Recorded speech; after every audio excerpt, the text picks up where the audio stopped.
Good day everyone, my name is Noe Domingo and I'm here to show or demonstrate to you the step-by-step process on how to create a library system. Siyempre, unang-una gagawa tayo ng project. Alam natin paano gumawa ng project na. So, ito na siya, naka-create na natin siya. So, dito mag-add lang tayo ng mga IO elements, no? So, kung saan ito yung magiging mukha or yung face ng isang form natin. Una is yung label, activity label. Ito yung para sa title natin. So, ang next IO element na idadagdag natin is yung button, no? We need 3 buttons para sa gagawin nating form. So, ayun nga, no?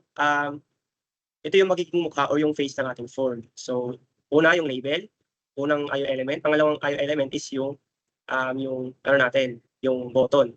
For book list, borrow list, and then yung exit. So, button, lagay natin.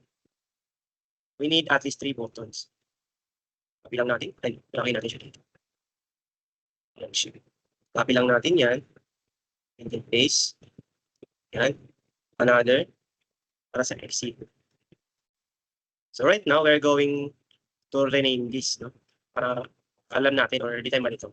So properties, go to properties para sa label natin. Yan.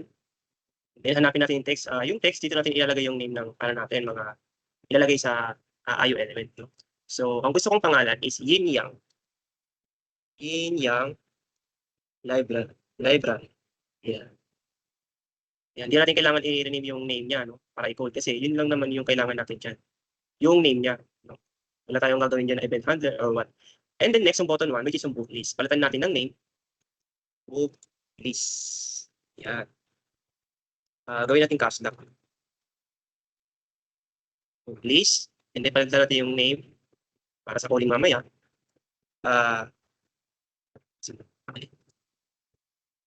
So, ang next na gagawin natin ngayon ay mag-i-initialize tayo ng event handlers, no? Na kung saan kapag pinindot nila ito is mag-work yung button na yun. Okay? So, sa exit, paano ba sa exit? Siyempre kapag exit, aalis na yung user sa form, no? Or sa application natin. Okay? So, unahin natin yung exit.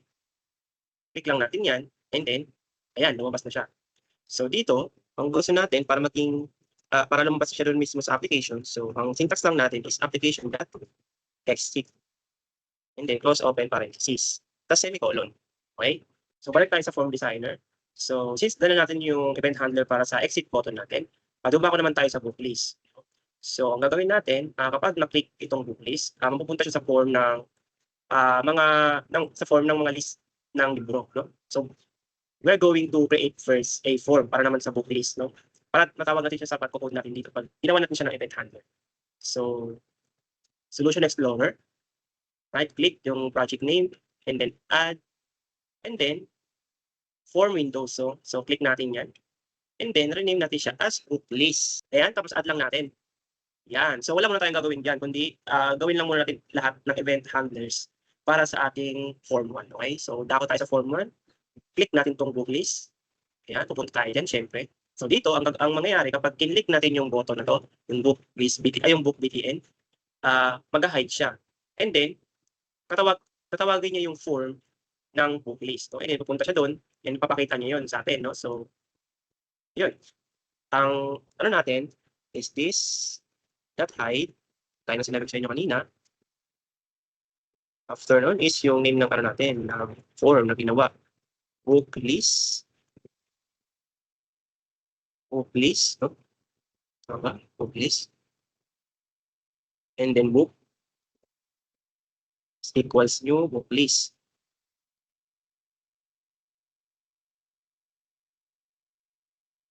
So, ganito mag-call ng form. And then, yung identifier natin na book, show dialog. Meaning, para ipakita niya, no?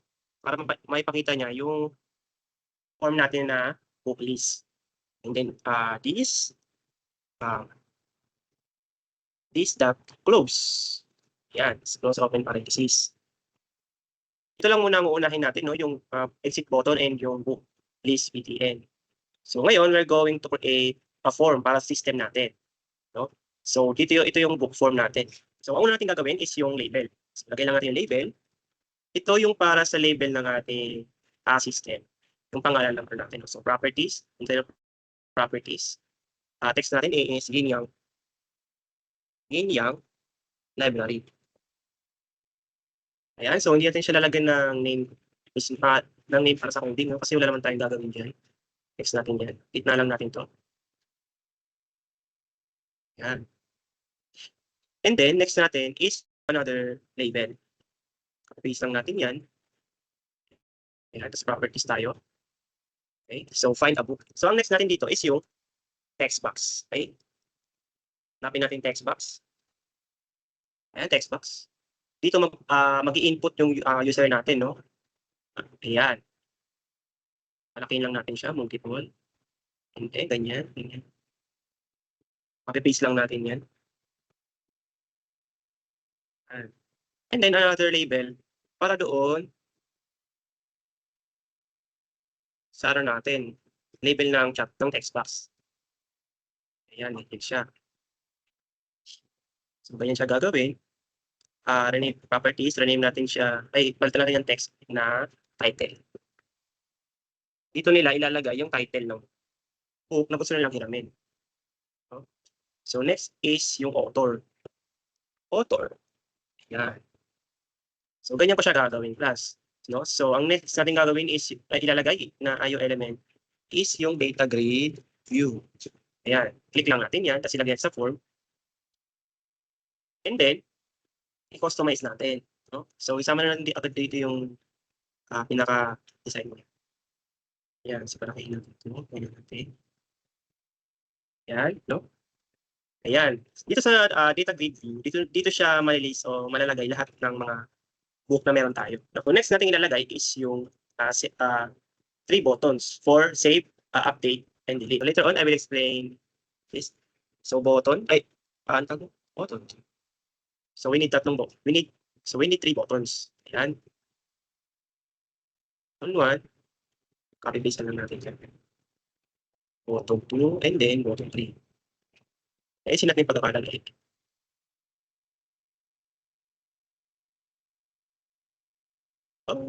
Yes.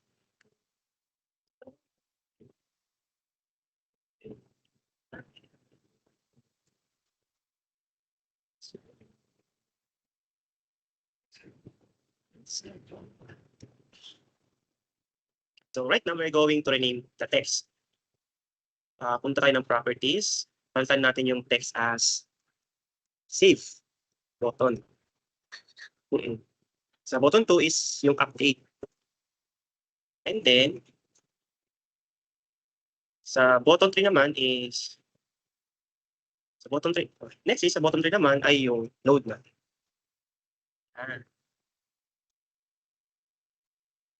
Yan. So this is the design of our book list form. No? So as you can see, we have here the title, no, kung saan dito na ilalagay yung title ng book, no? And then yung author, kung sino author na yun. Pag pinindot nila itong save, no, mapupunta siya dito. Mayroon diyang row, no, na kung saan nakalagay yung title and then yung author.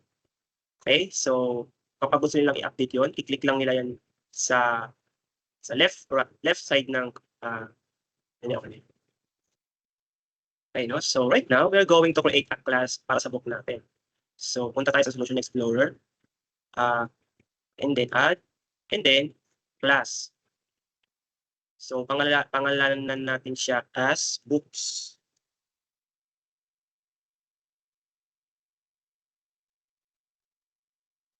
And then click lang yung add. Yan. So right now, we are here. No? So mag-add lang tayo ng properties para sa data grid ng table natin. Okay? So, yan. Maglagay lang tayo ng properties. Public, string, title. So alam naman natin yung ano na to, no? String na data type, no? Para yan sa text lamang. And then dapat meron siyang kaakibat na 2 apostrophe. Okay, so get and set. This is the constructor.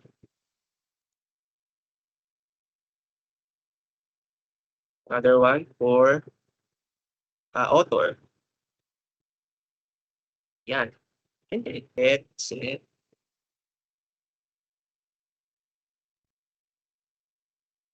May kulang tayo dito. semicolon. Yan. Yan, no? So, ang purpose ito is yung para sa properties natin doon sa data grid view. O yung kaya sinabi ko sa inyo kanina, makikita natin siya dito. Yung title and then yung author. Okay? So, balik tayo. So, ngayon, i-add lang natin to sa form 1 natin. So, paano natin siya gagawin? So, punta tayo ng form 1 sa code, no? Or kung hindi nyo makita class yung coding ng form 1, pwede kayo pumunta dito sa form 1 design and then right click nyo lang and then view code. No? So, makapunta kayo dyan. So, dito sa taas ng initialization, maglalagay tayo ng list. No? Ito yung list ng mga books natin na ano. So, ito yung mga list ng books natin. Yung syntax niya.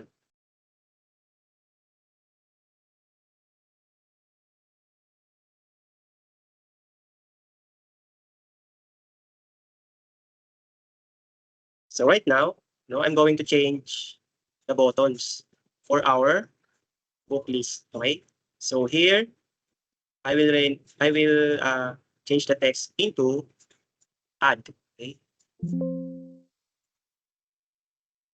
Add, and palitan natin siya ng add BTN. Add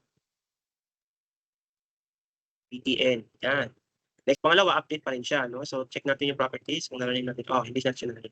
Palitan natin siya as update BTN. And then, dumako naman tayo sa pangatlo, which is ito. Palitan natin siya as delete. Select natin. And then, palitan din natin yung name dito para sa coding mamaya. Delete BTN. Ngayon, para ma-save natin yung book na na-add doon sa data grid view natin. Ito. Mag-add tayo ng dalawang button, which is yung ayan, button muna. Ay, hindi. Copy-paste lang pala. Copy-paste lang natin copy-paste lang natin yung button. Another ulit. Ayan. So, yan. Ayusin lang natin yung pagkakaayos nito. No? Lakayan natin siya. So, next natin gagawin, mag-add tayo ng event handler dito sa add button natin. No? Na kung saan, kapag i-click nila to, is mag-display siya dito sa data grid view natin. So, click lang natin. Pwede siyang i-view code na lang din dito, no? Or F7 or double click para mas mabilis. So, ang mga programmers class is mas prefer nila yung i-double click na lang to para mabilis, no? Yan. So, maglagay tayo ng event handler sa add button, no? So, lalagay natin is name ng book class natin. Ano yung book? Books, di ba? Books, and then yung identifier na book, any kind of identifier pwede. Basta hindi kayo malilito. And then new, tapos book class natin. Huwag lang natin yung semicolon. Okay? So, yan. Enter. Next natin ilagay is yung author natin. Okay? So, author, ayan na, meron na siya. Author, tap na lang natin. No? So, ayan, gumana natin.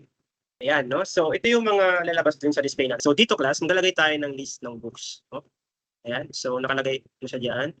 I-tab na lang natin. Ayan. And then, para lumabas itong code natin dito. Para ma-display siya sa data grid natin. So, book list. .add. And then, yung identifier natin dito para sa book natin. Ayan, so book. Tapos, semicolon. So, ayan siya class, no? So, ngayon, we're going to create two methods, no? Para ma-refresh and mag-clear siya ng inputs ng users natin. So, para ma-refresh grade. Refresh grade. So, this is our method. Semicolon. So, since error pa yan, gagawin natin siya later on. Clear input. Ayan, no? So, ngayon, ang gagawin natin ngayon, gagawa tayo ng method. Para ano siya dito. Okay? Para gumana itong pag-call natin. So private void. Ayan, tap na natin, refresh grid. So, ganyan siya, no? Ay, wait, hindi pa pala ako nag-ano. So, since wala pa pala tayong name sa data grid, balik tayo doon sa book list designs. Rename lang natin to. Rename natin yung text to as data grid DGV and then book.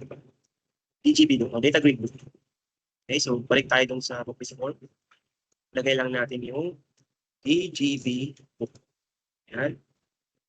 Next is ulit. DGV. Ayan. No? So, ayan na siya, class.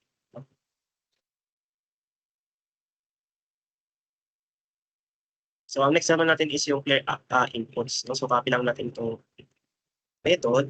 Lagay lang natin ito dyan. Paste lang natin. And then, palitan ito ng clear inputs. Okay? Pero, syempre, ito, papalitan natin ito. Hindi siya the same dito sa refresh rate.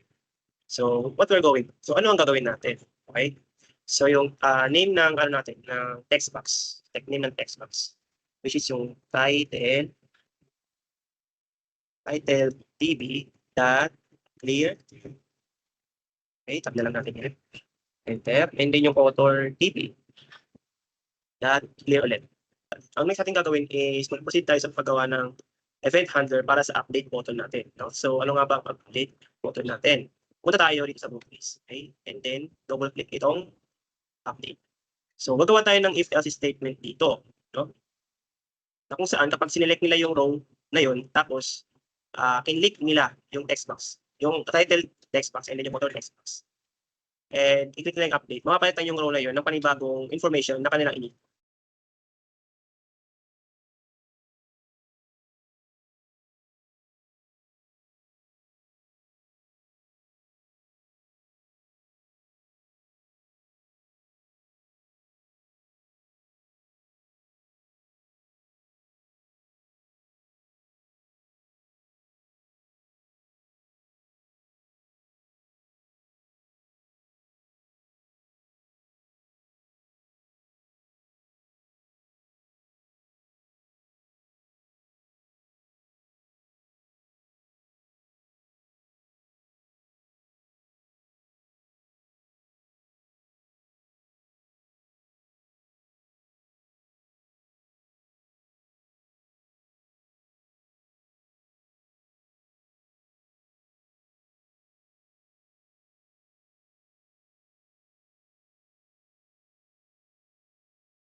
No? So, ngayon, gumawa tayo ng event handler para sa update button natin. And gumamit tayo ng if-else statement na kung saan itong condition na to kapag kinlik nila yung selected index doon sa data grid natin, no, is mare-refresh ito and makikilala yung inputs. And then magkakaroon ng update, no, save siya doon, mag-display siya doon sa data grid view natin. So kapag kinlik lang nila yung update and wala silang kinlik doon sa data grid view na kahit na anong information or kahit na anong row doon, makikita niyo mga row, magkakaroon tayo ng message box. No? Mag-appear yung message box kung saan pinapaselect yung user ng book para i-update ito. Okay? So, doon siya gumagana, itong update button natin. Right now, we're going to add an event handler naman para sa delete button natin. Okay, so balik tayo dun sa book list form design natin. Ayan. Okay, natin i-view code na lang ako. So, double click na lang natin doon tayo sa line. So, ganun din siya. Dito, gagamitan natin siya ng if-else statement.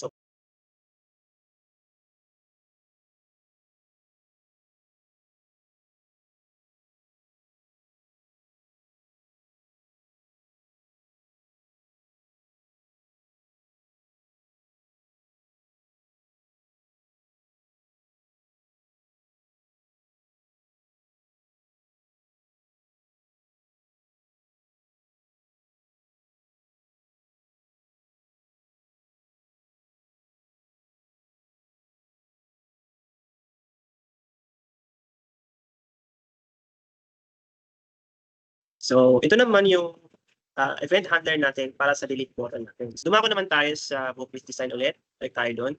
So, since tapos na natin itong add, update, and delete button, ito namang data grid view ang gagawa natin ng event handler. So, click lang natin ito. Double click. Yan. So, as you can see, ito na yung natin, no? So, dito gagamit lang tayo ng if statement. Okay? So,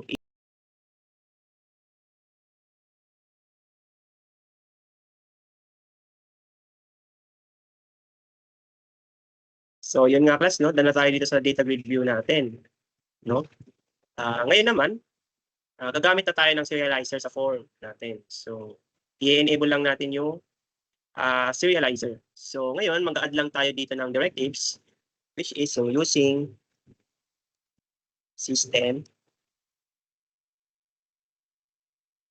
ayan, .io, and then yung para sa serialization natin, no, yung XML, using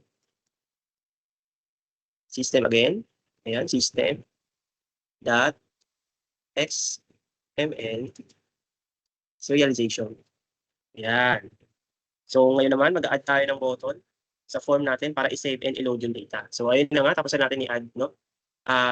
Mag-i-initialize lang ulit tayo ng event handler para sa mga button na yun, no? So, para saan nga ba ulit yung save and load data natin? Sa save, kapag kinlik natin to, is masasave siya sa, sa device natin, no? And then, yung pag kinlik natin yung load, dito naka-restore lahat ng sinave natin doon sa device natin, syempre. Okay, so click lang natin itong save, no? Kasi mag-add tayo ng event handler dito. Yan. So kapag kinlik natin yung save button, saka lang siya gagana. Okay? So ito na ang gamit ngayon ni serialization doon sa ginawa natin directives, which is yung serializer na code. Magko-code lang muna tayo ngayon and later on I'll explain it to.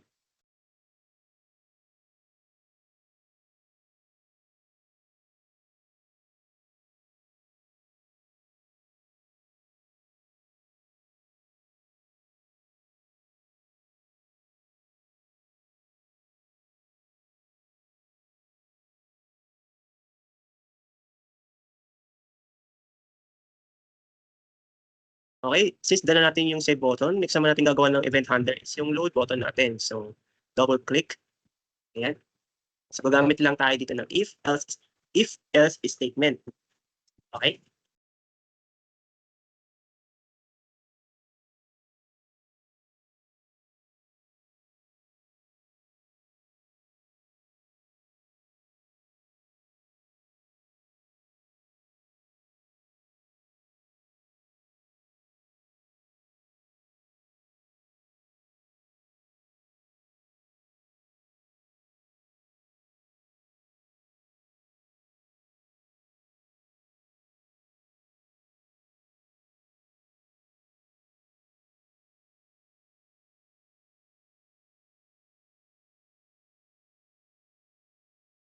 So, our next na gagawin, i-add natin yung serialization doon sa class natin, which is yung books. Okay?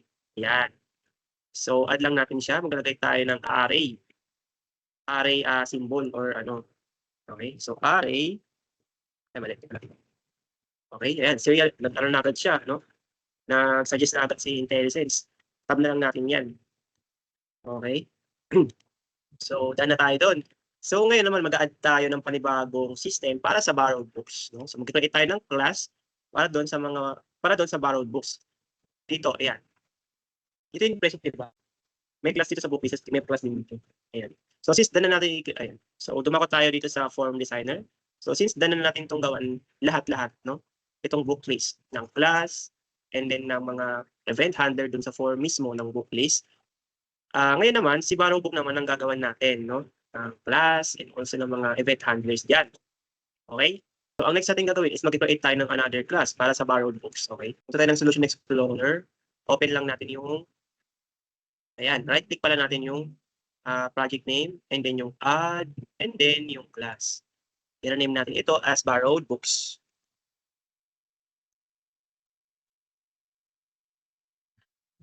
Ito yung borrowed books class. Okay? So, add lang tayo. Yeah. So, since tapos na tayong gawin yung class natin para sa borrowed books, so punta tayo ngayon dito sa form designer natin. And then, click natin itong second button, which is yung borrow book. Parang mali ito borrow. Ayan. So, ngayon, maglalagay lang tayo dito ng event handler. So, this. So, ang nire-represent nitong this is yung form mismo natin. I-hide natin siya. Okay? Yan. After nan is, ngayon, since wala pa tayong form, gagawa din pala muna tayo ng form para sa borrowed books. Okay? So, right-click, add ulit, and then, yung class. Ay, hindi, form pala hanap natin yan. Form.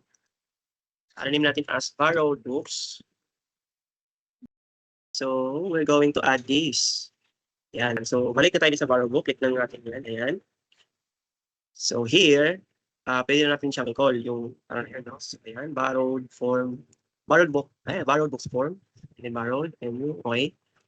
Next natin is yung identifier natin na borrow. That show dialog. Dialog, okay. And then yung this, that close. Close natin yung form. Ayan. Right now, we're going to create properties para sa class natin doon sa borrowed books, no? Borrowed books class. So ngayon, tatlo ang gagawin nating properties. Okay? Public.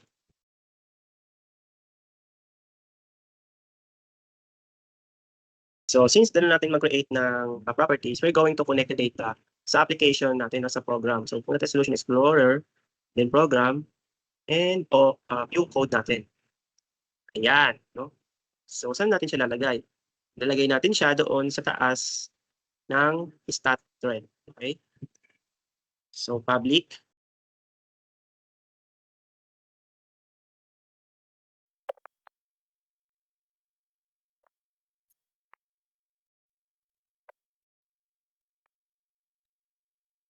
So since na natin siya ilagay i-code dito sa program natin, we're going to add an elements, no, or yung UI elements sa form na ginawa natin para sa borrow books. Yan, view code. Yan. Ay, hindi, designer pala. Yan, hanapin lang natin yung form ng borrow books form. View designer. So right now, mag-add tayo ng mga IO elements dito para sa borrow books form natin. So unahin natin is yung label. Sa toolbox. Okay, search lang natin is yung label. Ayan. Click lang natin to. Ayan. Label 2. Lagyan natin ng properties sa text. Ayan, yun yung borrowers. So next naman, mag-add tayo na date time figure. Ayan. Lagay natin siya dito. Ayan, customize natin. Ayan, so dito natin siya lalagay. Control B. Ayan, lagay lang natin siya dito.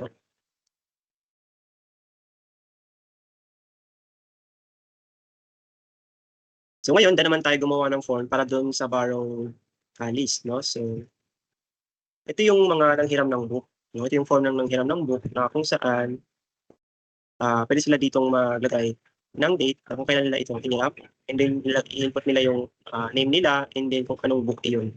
And then click lang na yung borrow. So kapag kinlik nila yung borrow, lalabas yan dito sa data view natin. No? So kung tatlo yung hiniram nila, meron tayong tatlong row dito. And then pwede nilang i-save yun.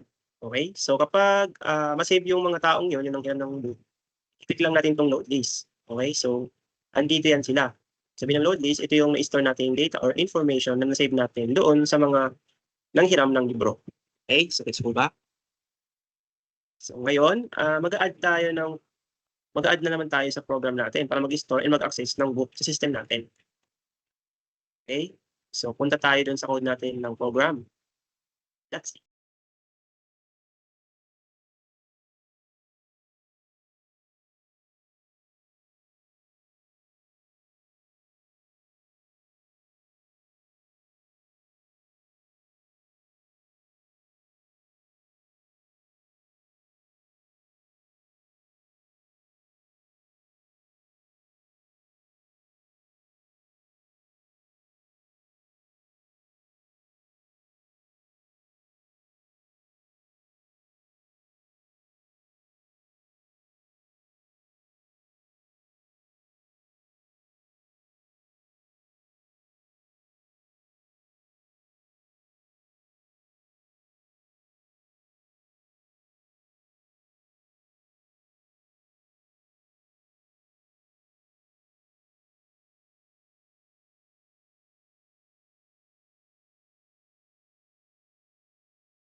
So, yun lang po para sa coding natin. So, ang idadagdag ko na lang dito is yung pag-enhance ng design natin sa mga forms. So, and also, later on, I will show you yung pag nag-run na siya. And later on, ipapakita ko sa inyo yung itsura niya kapag nilan natin. Okay, so, that's all for today. Goodbye. I hope you learned something. Thank you.